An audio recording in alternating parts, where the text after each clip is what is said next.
My mother and my brother were murdered in front of me. He put the gun to my head and he had me beg for my life. I was 10. I just turned 10. It's hard to come out and say that I was a victim and that I was abused, especially when you're little, because it's like a big secret that's always on your back and that you never know when it's going to come out.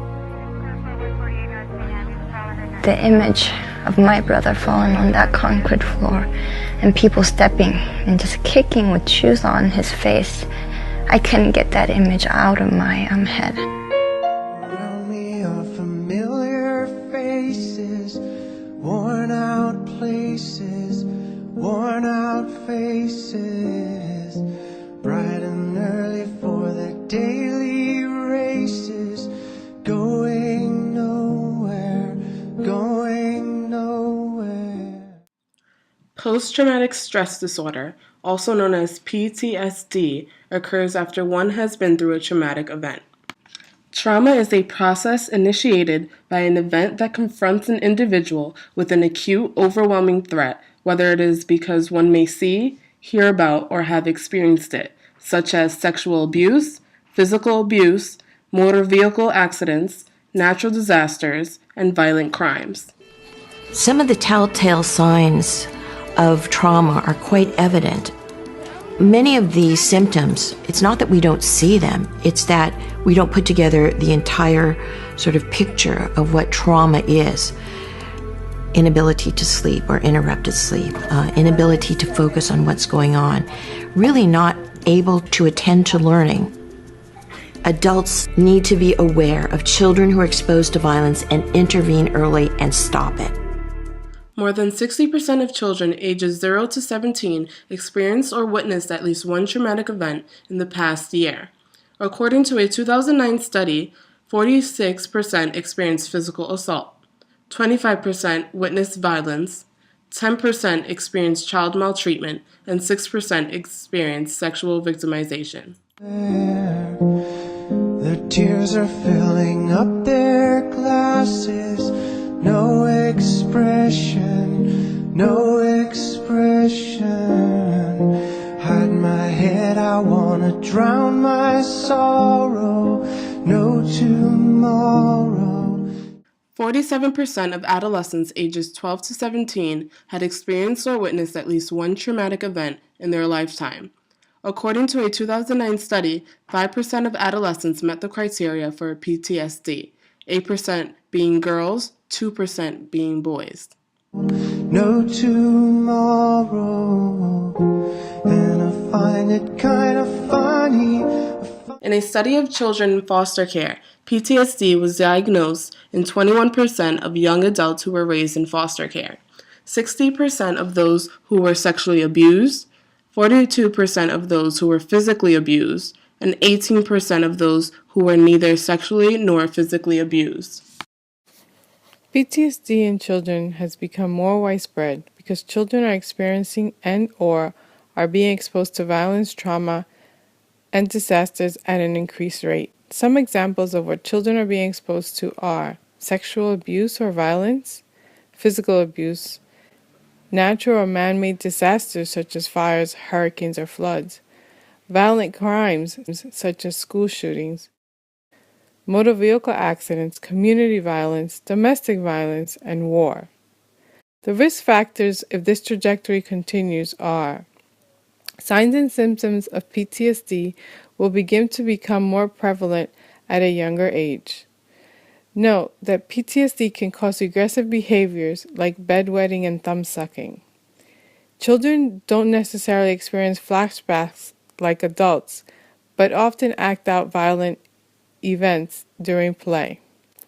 Children left untreated will suffer from a number of other mental illnesses or exhibit increased maladaptive behaviors because the underlying trauma was never handled. School counselors have an important role in recognizing and facilitating a student's recovery from PTSD, although it is usually necessary to seek outside professional help. Counselors can provide an environment which is consistent, familiar, and tranquil. Make students feel safe to reenact or discuss a trauma or express his or her feelings without judgment, without pressure.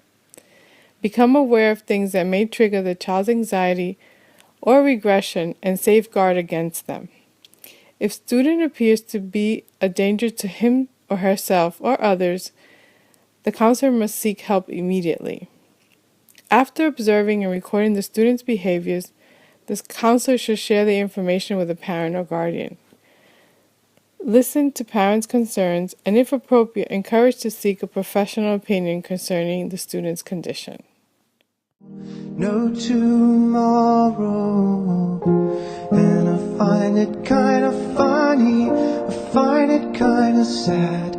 The dreams in which I'm dying are the best I've ever had. I find it. Violence continues then to affect a child and their perception of their community, of their family. The danger is right around the corner. I find it hard to tell you, I find it hard to take. When people run in circles, it's a very, very mad world. There are specific clinical practices that professional counselors can use when working with students who are experiencing symptoms of PTSD. Two techniques that therapists have found helpful and effective when working with children are play therapy and EMDR. Directive play therapy is an effective and safer approach that involves reenacting the trauma using a variety of play therapy techniques, including artwork, puppets, sand play, dance, poetry, writing, music, computer art, storytelling, and drama. Play therapy is also a non-threatening way to involve parents in a therapeutic intervention with children who have had traumatic exposure. An effective but sometimes controversial clinical practice that has seemed to reduce the symptoms of PTSD in children is eye movement desensitization and reprocessing, also known as EMDR. This technique involves having the person picture the traumatic scene in his or her mind or think about the thoughts or feelings associated with the trauma while following the therapist's fingers with his or her eyes as it moves rapidly back and forth in front of the person's face. However, special considerations need to be made when using EMDR with children. First, the worker must give special consideration to safety concerns. Although many therapists do not believe that parents should attend the session with the child, they do believe that the parent should brief the worker with the child present. Then, the parent should leave and allow the child to present his or her version of events. This two-step sequence allows parents' authority to be transferred to the worker and also gives the child a sense of being special when the worker's attention is focused exclusively on him or her. For children, average EMDR sessions should be no longer than 45 minutes, with eye movements interspersed with other activities. Because play is such an integral part of a child's world, eye exercises can be accomplished more easily by drawing puppets on the worker's fingers or using finger puppets to perform the movement.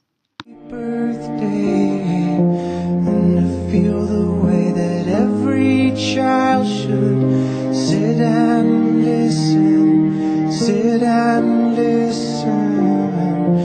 Went to school and I was very nervous. No one knew me, no one knew me. Hello teacher, tell me what's my lesson. Look right through me, look right